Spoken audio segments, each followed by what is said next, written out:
enjoy it. Thanks. I'm sure I will. I love that globe image that I found with the spoon, the silverware. Yeah. Your website. That was right up my alley. Oh, excellent. Yeah, I have a detail. In order to not give away too much about the challenge show, because that's going to be in the challenge, I got really close details so that people can get a hint. I'm making another one that will hopefully be able to move like a Hoberman sphere. But that's that ball that you can expand, it becomes this big, and then it, with the little, just little plastic pieces, so it grows. Fascinating. Nice. But I'm glad you like that one. All right, everyone's here, so I'm gonna get started. Good evening, everyone. Thank you all for spending your evening with Fleisher. Fleisher from a Distance, the Wind Challenge edition, is a special program designed to showcase Wind Challenge artists through the years. The Fleisher Challenge was founded in 1978 as a platform for local artists to exhibit. This effort was later generously supported by Dina and Jerry Wind through the Wind Foundation, bringing the Wind Challenge to the forefront of exhibitions in Philadelphia. Now this important exhibition is supported by the Dina Wind Art Foundation, and I invite you to find out more about by visiting dinawindfoundation.art, and I will place that in the address in the chat so you guys can check it out later. This is one of the most prestigious exhibitions in our area, and every year 6 to 9 artists are selected to exhibit in our galleries. Tonight's artist, Kevin B. Huang, was selected for the 2018, actually was selected for the 2019-2020 Wind Challenge, but the selection happened in 2018. And hopefully we'll get to have Kevin, we're hoping to have Kevin's exhibition happen this year in the fall. That's what we're hoping for. So you'll be able to see it in person.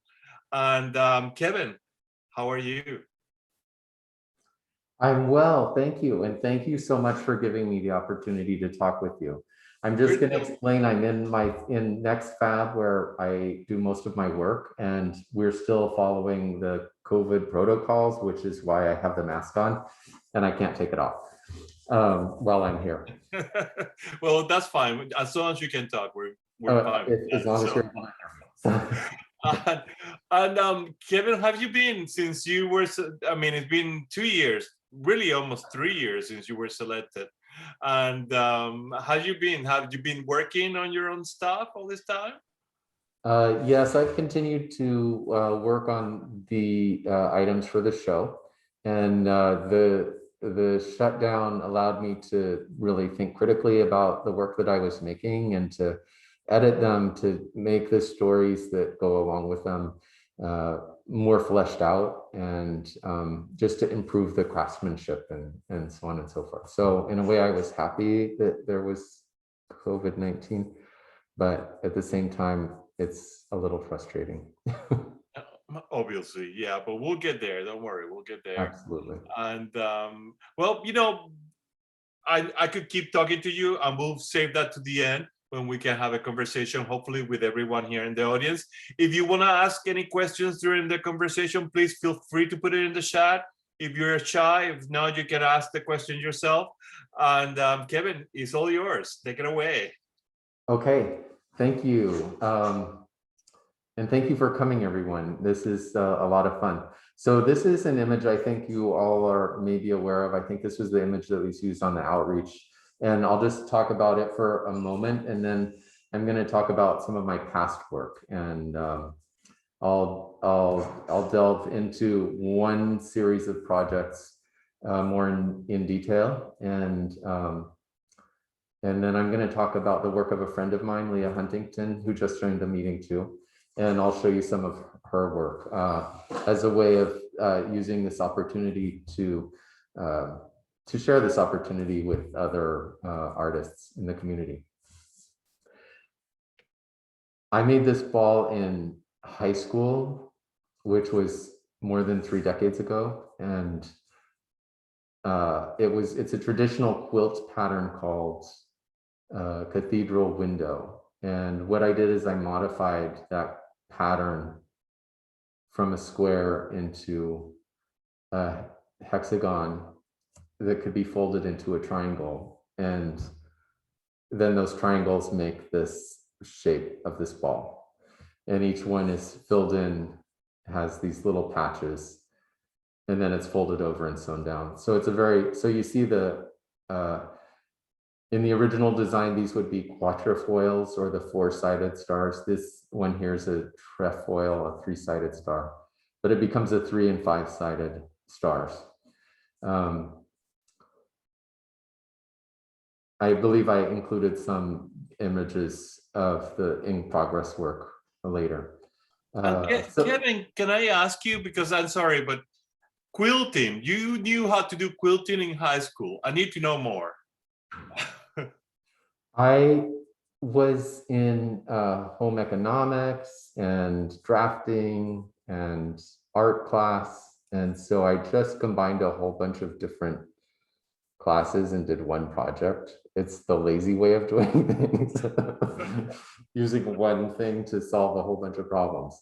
But no, this was more really just for my own personal advancement and also for my university entrance portfolios. So I learned quilting. Also, my mother was a quilter. She did a lot of sewing. And so she introduced me to a number of these sewing techniques that I've used throughout my career, and then expanded on as my career developed. Did that answer the question? It does, and it makes sense that you became an architect after that somehow. For me, it doesn't make sense. It's all about geometry. But architecture is a combination of math and art and science, and so and humanities and everything. So it's everything. So I also did needlepoint, which I also learned from my mother, and so this will show up a little bit later. So these are just some really very traditional like sample patterns that I did. And when I started making glass, and particularly when my art career started to take off, it was after I had a life-threatening meningitis infection in the late 90s.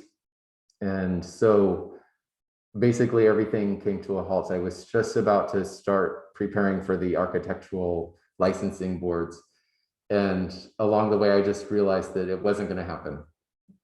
Memory loss and just an inability to focus and stuff like that. So I started doing stitching, the needlepoint work. And then I went back to a friend's studio and I started making these pieces.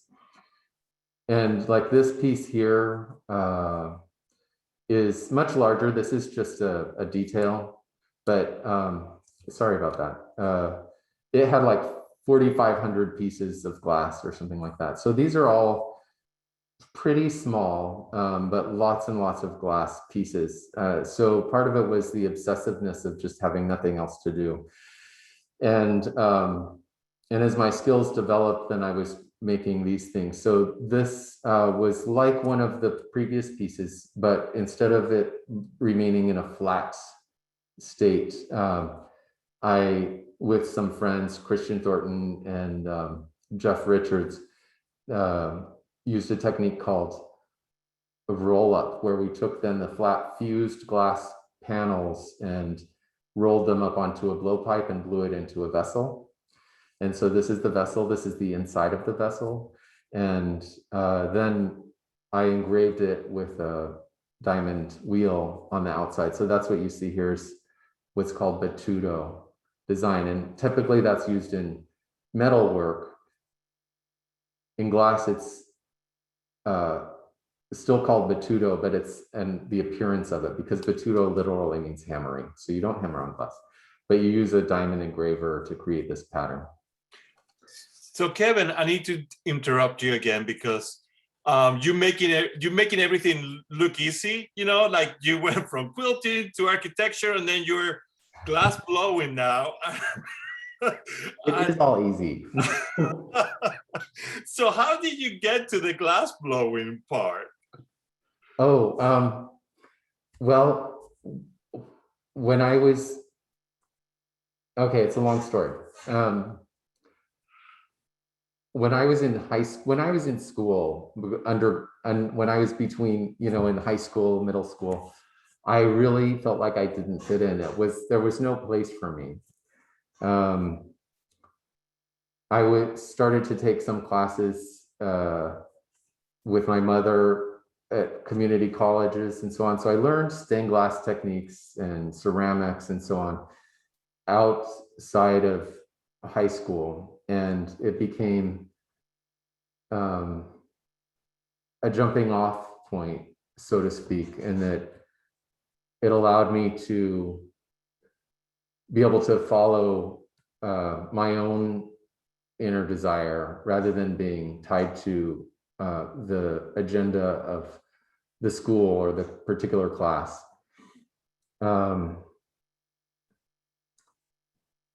And so I know it sounds kind of complicated, but when I went to architecture school at Pratt Institute, I found an apprenticeship opportunity with a glass studio, Ernest Porcelli's Art Glass studio. And I worked with him for many years while I was in school, and it paid for my living expenses and etc. But I learned how to cut glass like a master and stained glass techniques primarily. I was able to climb through the roofs and into the secret spaces of a lot of buildings in New York and New Jersey, Connecticut, and which was very exciting, especially as an architecture student, because what you see from the space within these buildings is very different from what's actually within the shell of the building outside. Very interesting attic spaces and that hold the stained glass, or spaces behind the altar where there are rooms or hallways that sort of allow for people to circumnavigate the altar without crossing across the altar. So, but then those are the spaces that also hold the decoration inside, the stained glass and the lighting and stuff like that. So it's like a different experience from there are all these secret spaces that come together to build this ecosystem of these buildings. Even houses have them. So in some of these grand houses, we would go in and there would be just these magical ways of getting into the ceilings or so on to put in skylights. And it's just really a great experience for me. I know that was a long story. No, but we needed to hear it. Yeah, but that's where I learned my flat glass technique of cutting and leading and copper foil, and had the opportunity to work on hundreds of projects that where I was cutting glass, and I worked on John Lafarge windows and Tiffany windows. So it was really a great experience for me. After I got sick and I went back to the studio, I started playing with this, which is I started playing with this, which is a warm glass technique. So instead of using lead or copper foil to put the glass together, you assemble the glass and then heat it in a kiln, very similar to a ceramic kiln. And then they fuse together. They come to molten point and they fuse together. And then they can be engraved like the Batuto piece and slumped. So all of these are slightly slumped like this. And you can't see them, but some of this you can slightly see the engraving on this one. But then this takes it to another level where the warm glass panel was then picked up on a blowpipe. I was working at Urban Glass in New York at the time, as I sort of developed my skills, and they have glory holes, which is for hot glass, and kiln casting, neon shop, and cold working shop. So the cold working is engraving and so I went around and I learned all of these techniques while I was there. I think of myself as a lifelong learner. I'm always taking a class. But along the way, I met a lot of people and would be inspired by their work. And my friends were working on this technique of roll-ups. And so I worked with them and we blew a bunch of these vessels. I'm a storyteller.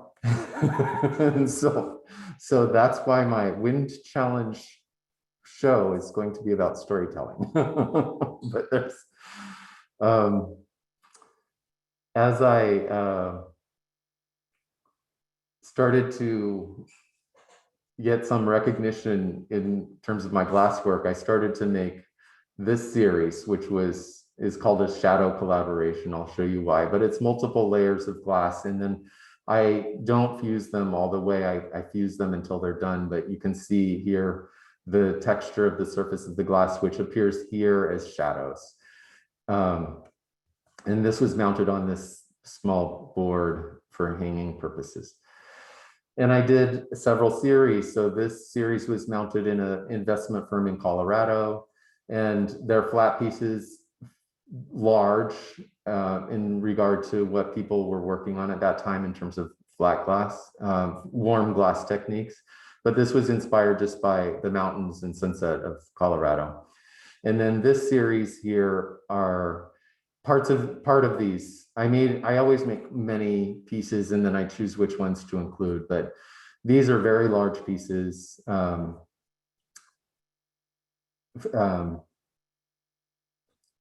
can't remember, 40 inches this way, I think maybe. They're large, and there are 4 of them, but they went to an international bank in Dubai. And so that series here also resulted in some of these that are more visually interpretive. So I have a story about this piece here, but any viewer can see, maybe tell their own story about what it means. And I mounted it in a very specific way so that it would appear as if it was a French door that was open. This is from a show at Goggleworks in Reading. And I included this piece, which is shadow collaboration. And then this piece, which was part of a series that I call the Kimono series, which I'm going to talk about. 10 more minutes and then it's time to take a break for dinner.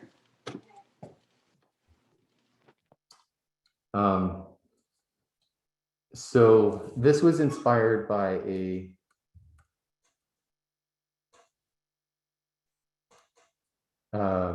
kimono. And at the time I was working, trying to create two-dimensional visual illusions in glass. And so using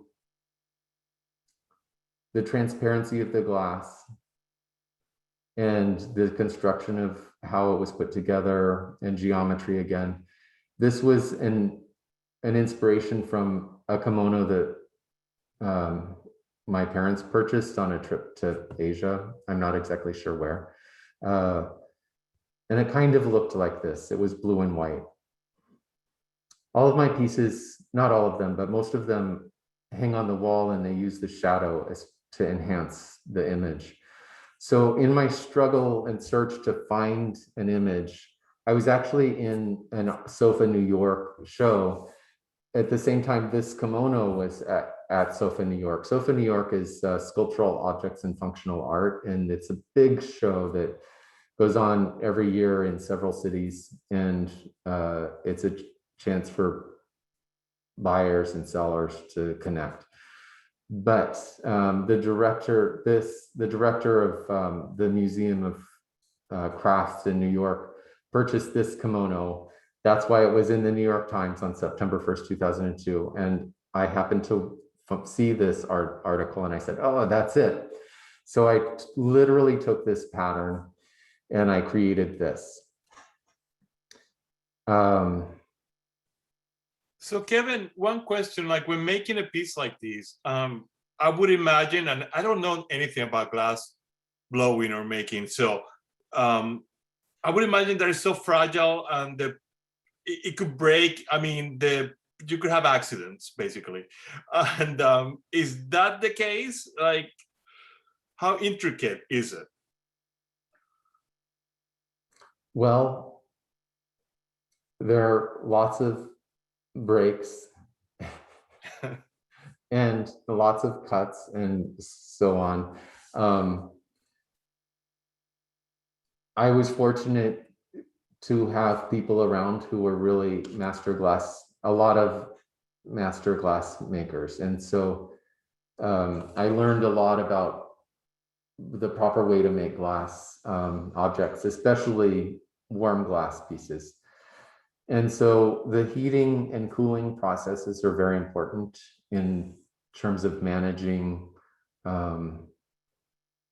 breakage, because they can break if they heat up too quickly, they can break if they cool down too quickly.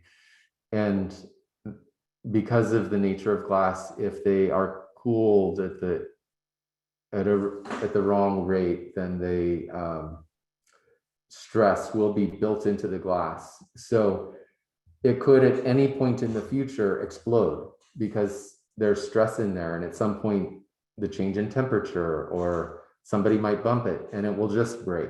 So it's really crucial that you know your science, and yes.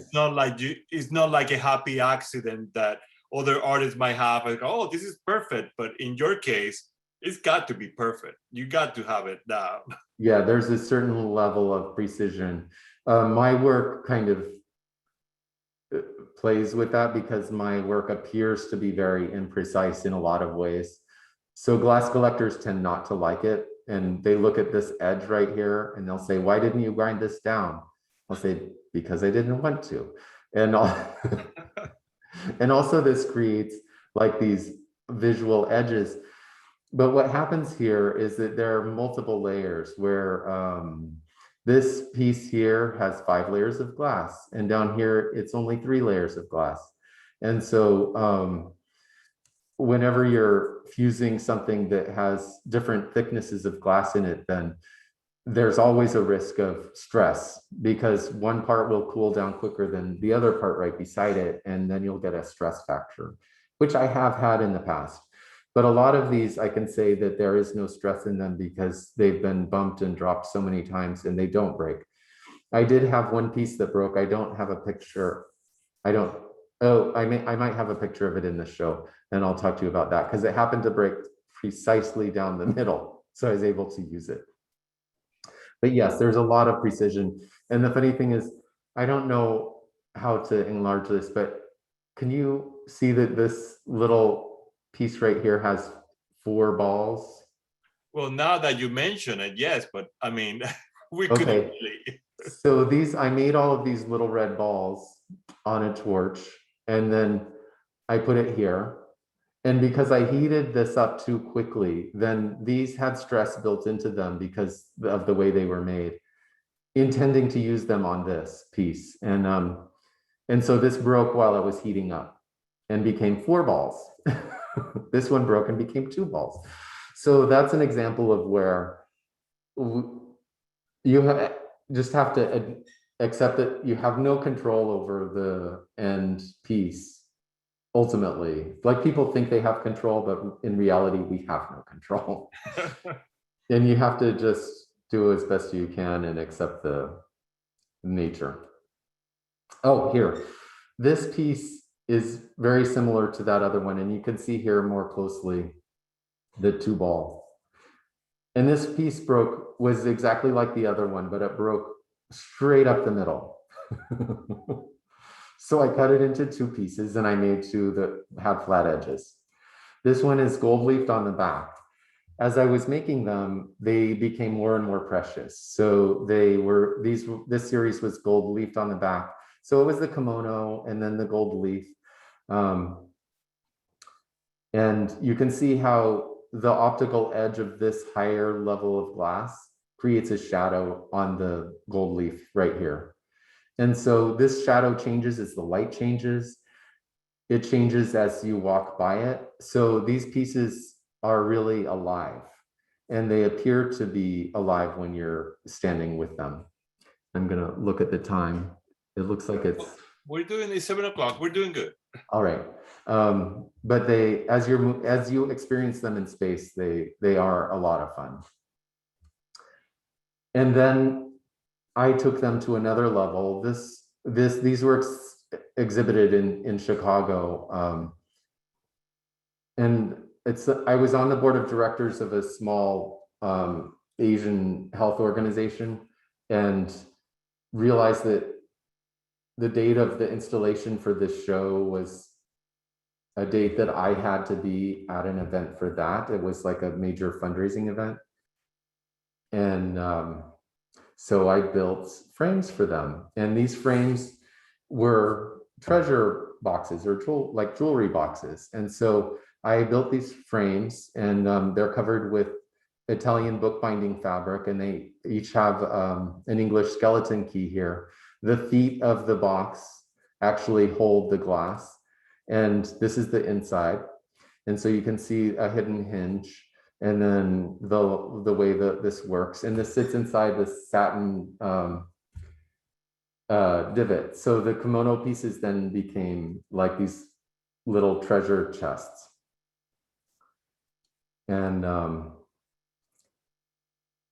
And then as the series expanded, I used semi-precious stones mounted with fine silver onto screws.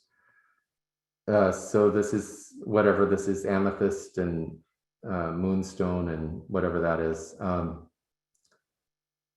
And you can see here the space, the gap between the wall and the glass is very small, about 1/2 inch, but it creates a big impact. And from there you could see closer, like these fine silver posts. And this was not crafted well, but it's all a learning experience. And I'm gonna remake them because this will be translated into another series. But here you can really see the texture of this glass. So that was the kimono series. And then these are part of it. Kasuri is one type of, I completely forgot the story of the kimono. Okay, so the kimono was made with a technique called kasuri, which is dyeing the fibers before they're woven. And David McFadden, in his description of that kimono, I'll scroll back up to that, described it as being watery and changing because the fibers are pre-dyed. They never align perfectly. So everything seems to be in motion, which is part of what I was trying to capture the spirit of in these pieces. So that it becomes like this, where the shadow is just changing and moving.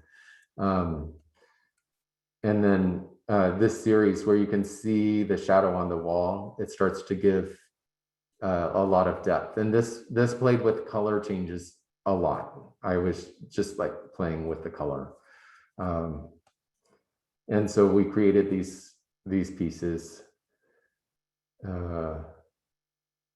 And they could just be whatever they are, however they're mounted. And so this is a different view of that same piece. It was, a little office that I helped to design, and said this window needed to be here because otherwise it would just be in a hallway.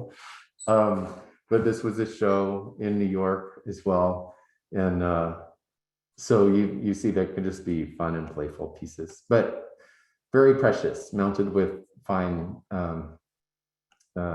materials that people find value in. Now, are there any questions about that from the audience? Okay. So I'll take a few moments now to talk about my wind challenge piece, just as a hint. And then I'll talk about Leah's work. This is a collection of stuff that I found on the street, flatware.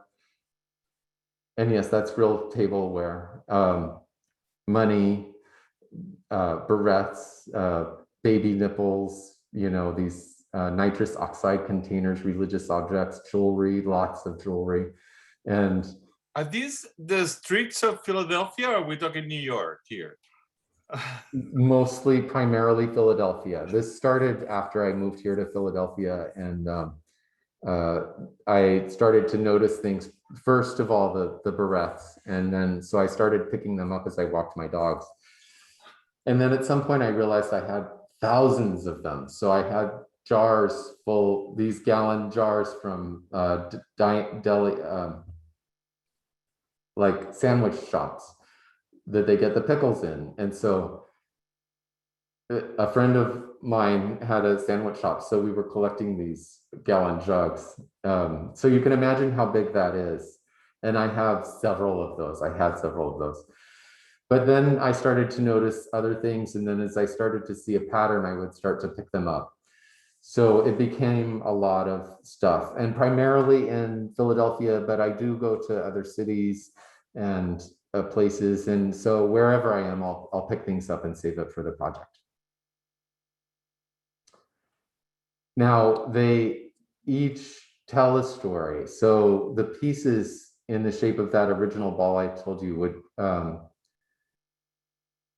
can tell a story based on my impression of where I found the particular objects, what the particular object is, or the objects themselves can tell a story. Like John was talking about earlier, he saw a piece that I made with these, and it's kind of fun. But first, because that's out of order, I'll talk about this is part of a series where these are old plaid shirts. And so I found a braiding kit. I'm making braided rugs for one of these pieces.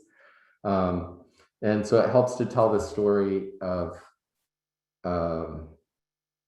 whoever was wearing these clothes that I found. So the viewer can interpret it however they like.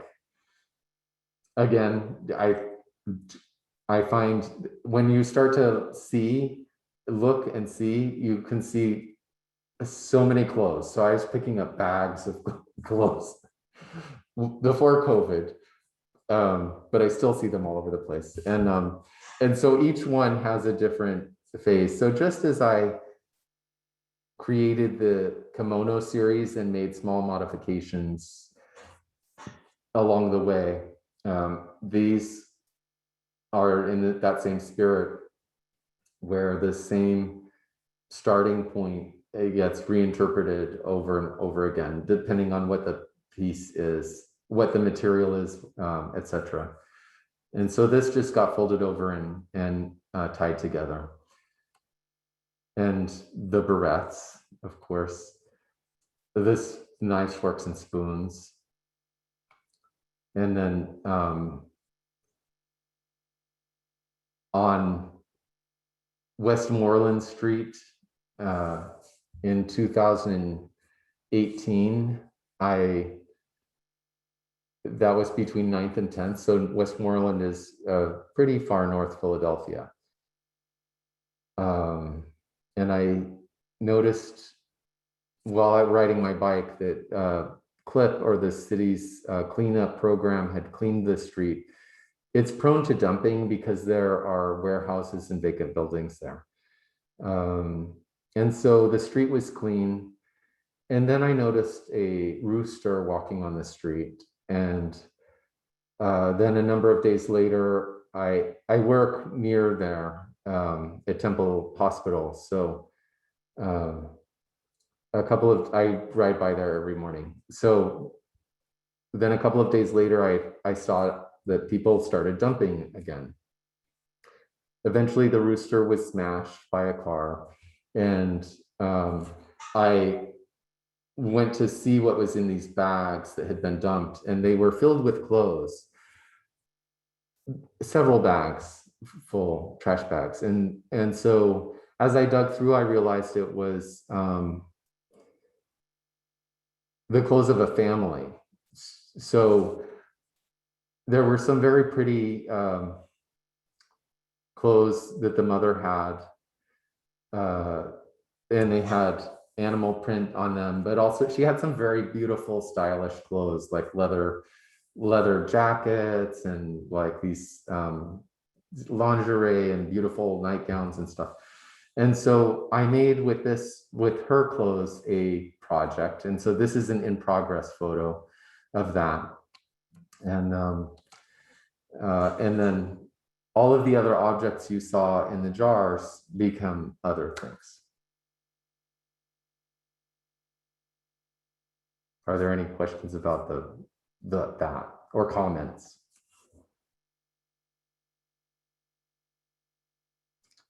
Okay. I love how you're creating your own narrative about this family. I mean, did you have anything to go by, or this is all what you think? Like there was this family and they threw all the clothes away, or? Well, that I was in a very I was in terms of my emotional and mental health at that point, I was not in a good place. So my interpretation of what I found may have been colored by that. Right. And so that's why I'm trying to talk about it in a neutral way, because it could be any story. My story, the story I told, was that I had presumed that the family had been evicted from their house and the landlord threw their stuff on the street. It's a neighborhood where that sort of thing would happen. And the fact is, it could have been that they found a great job in another city and dumped their clothes there, or anything could have happened. But I'll title the pieces in such a way that the person looking at the object can tell their own story, just sort of figure out what they think might have been happening. I have the story that I told myself, but it's not the only story that these pieces can tell. But of course, as an artist, you need to create that story in order to create. Exactly. And of course, you're giving that the opportunity to us to interpret, and make our own story out of that. So I love it. It works both ways. Yeah, that's kind of why I'm calling these story balls, because they can be anything. One of these was my father's clothing. I think that was the one that's launched this series. And I made a ball with his clothing after he died. So that's my work. And I'd like to talk about Leah's work, unless there are more questions. I have a question. Please. Beautiful work, Kevin. But I was also just curious, when you were collecting objects that you showed in the jars, what surprised you the most finding it? And did you get ideas right away of how you're going to transform it, or?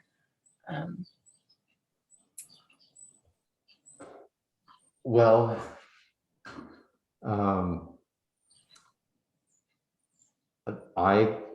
there were two things that I found very funny. Actually, several things that I found funny. At some point, because I was figure modeling and working all over the city, so I was writing 20 miles a day sometimes around the city. But I started to see forks, knives, and spoons everywhere. And so I started to pick them up. And in my mind, I was saying, like, why are people throwing away their silverware? Because it just seems so crazy. But I didn't have any idea what I was going to make with those. And it sort of started to evolve. So as a hint, that's the title of that piece is inspired by a fairy tale, and it's All the Better to Eat You With. But it always takes some time to figure out what the pieces want to be or can be. And but I love the way you're elevating, because we all see stuff on the street all the time, and we go like, how did they lose that? You know, we ask ourselves that question, and yet you're going one step you know, forward, and you're just picking this up and you're making this into art, and that really is right there. It's like amazing. It's astonishing sometimes what I find, but I have collected like 400 gloves, and so I have 400 because we all lose gloves, so that's an easy one. But it's sort of like I have so many, so those became something, and there are things at some point I started to notice that I was seeing eyeglasses all over the place, and I said to myself, wow, they just throw their eyeglasses on the ground. So eyeglasses are another thing that I started to collect. And sometimes they're broken, but sometimes they're not. They're just perfectly fine eyeglasses or sunglasses. And so there are a lot of odd things like that. And then the funny things like baby nipples. But there was at one point where I realized everything and hair. I was finding lots of braids and extensions. And so I was picking them up and I tried to clean them out. That's really, really difficult. So a friend of mine gave me a connection to another friend who I'm going to talk to sort of help to flesh that piece out a little bit. But I realized that everything I was touching had DNA on it, like spoons, baby nipples. It's like everything. And it's kind of gross, but I just have an obsession and I can't stop. Collecting DNA, I like it. Collecting DNA. I do wash everything before I put it together. You can feel safe in your home. The DNA is all over me. So, it's all about inoculation, right? Expose yourself and then you're fine. Kevin, do you ever collect found objects to include in your glass work or found glass? Hi, Lisa. Hi, Kevin. I have pieces that I would love to incorporate into glass, returning to the traditional forms of making, but making in three-dimensional. So like a lamp, a stained glass lamp. And so there are a lot of pieces that I found where I think that they would be appropriate for that, or like really helpful in terms of making something in that way. I just haven't done it yet. It's in the back of his mind. He will do it. Yeah, I'll have to bring it forward at one point. Did the pandemic change your appetite for picking up all these cars or everything you find in the street? Did that change? Or It did. Yeah. In two ways. I don't go out as much as I did. So I don't see as many things. But then when I'm out, I'm also hesitant to pick things up, just because sometimes I do, especially the money. I have another separate project that's related, but I pick up money. And at this point, it's over $500. Wow.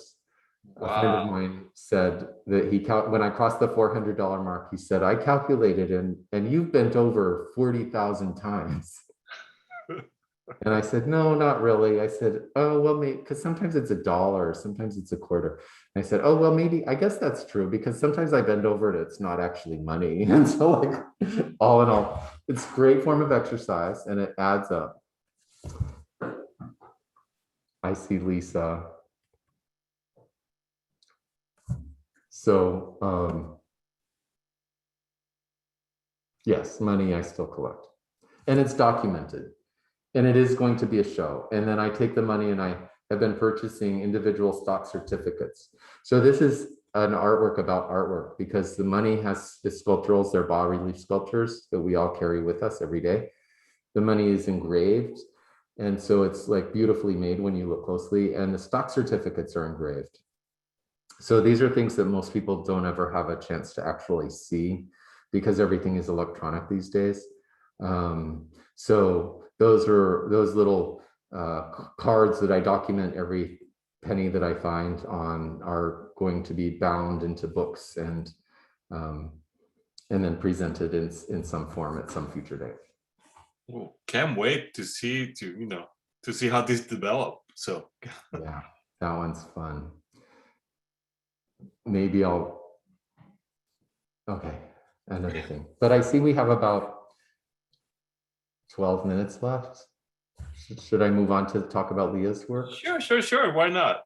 Okay, so Leah Huntington is a friend of mine. She's here in Philadelphia, and this is one of her sculptures. It's textural lineage, and she made this last year during the pandemic.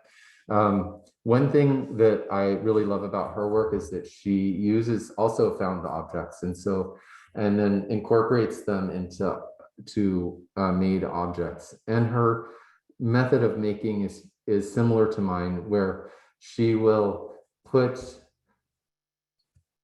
pieces together and then take them apart and put them together until she figures out the best way to do it, to achieve the feel and the look that she wants, that captures the essence, the emotion, the content of what it is that she found. She uses these objects. She takes pictures of places that she's been, and one of the wonderful things that she said to me recently is that when she feels like this public spaces that we occupy in some way become a part of us, and we become a part of them through our interaction in those spaces. It's a really interesting concept, and in so many ways. But what she does is she actually, I'll show you another picture here later, but these are some additional details of that piece. And so like these really subtle details of snaps, and the backs are really well crafted as well. I think Leah's on as an participant as well. But then this topical reliquary actually has a little piece of brick here. And then she created this topography for the brick. So the brick itself becomes like the part of the object that is celebrated in a way that's sort of what I'm doing, where I'm just taking the trash off the street that's literally broken and crushed by cars, and then trying to make them something that's aesthetically pleasing and interesting. Only she's doing it in a slightly different way. And so she created these beautiful enameled layers and leather, and then these sewn objects. And so she uses all the techniques that she's gathered over the years of traditional metalworking and sewing and just basic craft making to craft these pieces. And like this, she took into consideration how what the back says about the space, which is really just so lovely. So this is a brooch, and here some municipal buildings in South Philly where she used to run every day, and then took photographs and was inspired by this standpipe. So she created in silver this brooch on a piece of masonry that fell off the building and this is the back, so I can show you the details of like her beautiful solder joints in the silver, and just these little details of how everything sort of fits together is really lovely.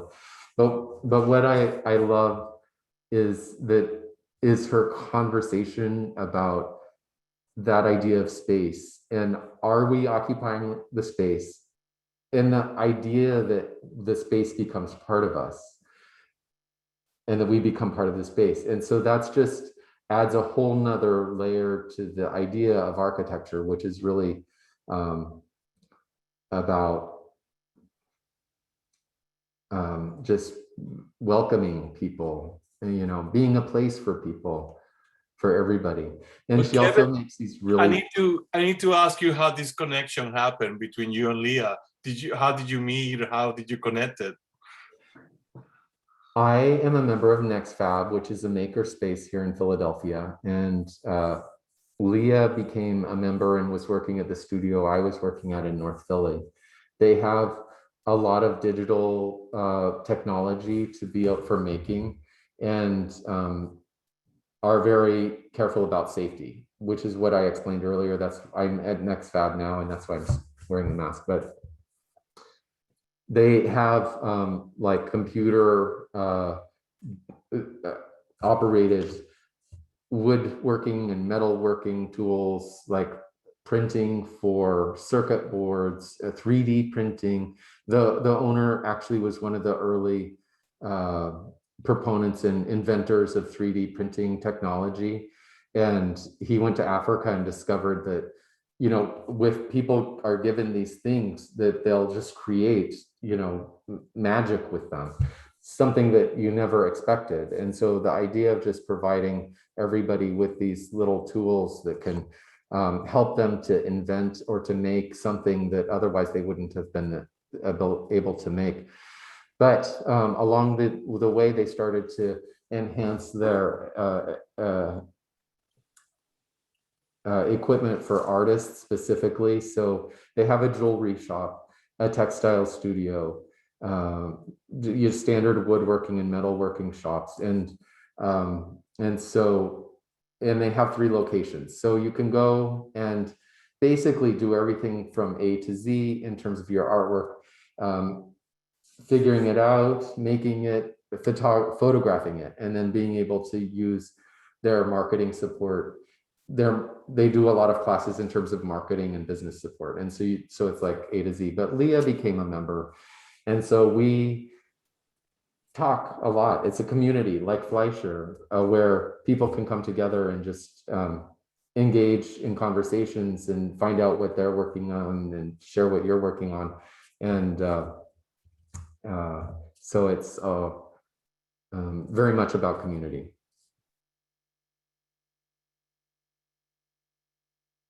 Thank you. I just needed to know that. Okay. And then I needed to tell a story. I don't know. Is Leah still on? I wonder if Leah wants to talk about her work a little. I'm here. This is Leah Huntington. She made these beautiful objects. Thanks so much, Kevin. Yeah. This one was when I first moved to Philadelphia. I didn't have. It was before I became a member at NextFab, and I didn't have access to using my torch in my apartment, and so I played around with a lot of like assembling objects and using really thick gloss medium and cold connections like rivets to do these little tiny mixed media sculptures. So this is one of the ones from that period. Yeah. Before I got back to the metal studio and started doing the brick pieces, which I've been working on right before I became a member at NextFab in 2016 that I started that series. 2016. Yeah. Did I get your interpretation of our interaction in the public space right? Yes. Yeah. I think that's such a it's the way that we move through space and our experience is so created by the visuals and the sound and the like sense of space, and even our kinesthetic movement through space is like so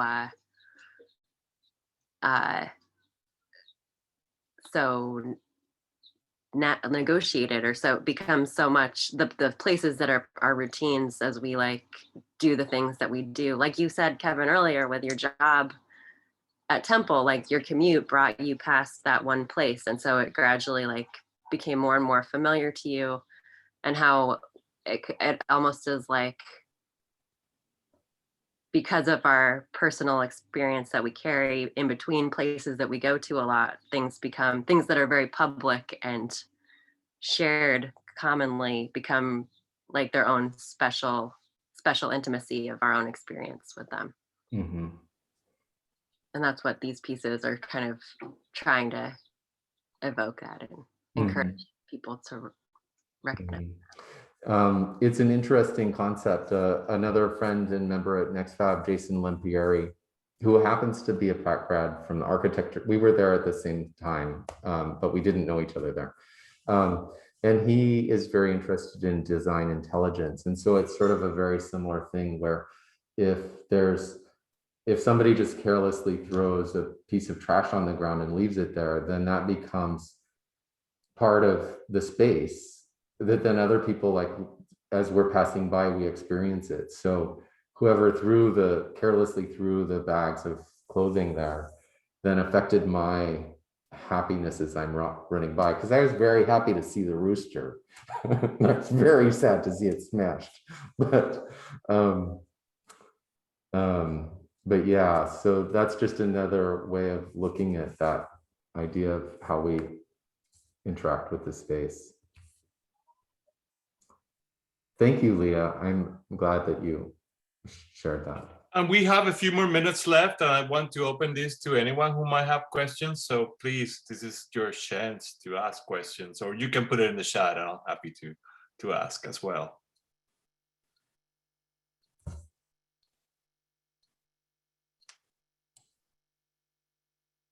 And if not, I could keep talking. So I was just thinking while you guys were talking, I do really need to do a collaboration at some point, because your work's definitely connected, in more than one way.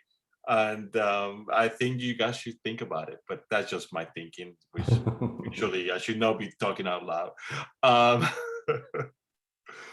I think so too.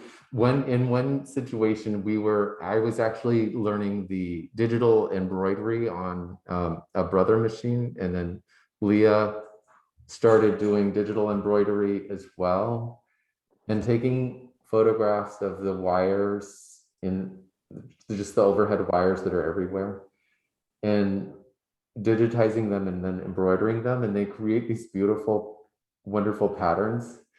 And I was embroidering my nephew's drawings, which were really sweet. So he was drawing these things, and it was very sophisticated. The images at the top were smaller than the images at the bottom. So there was a sense of perspective.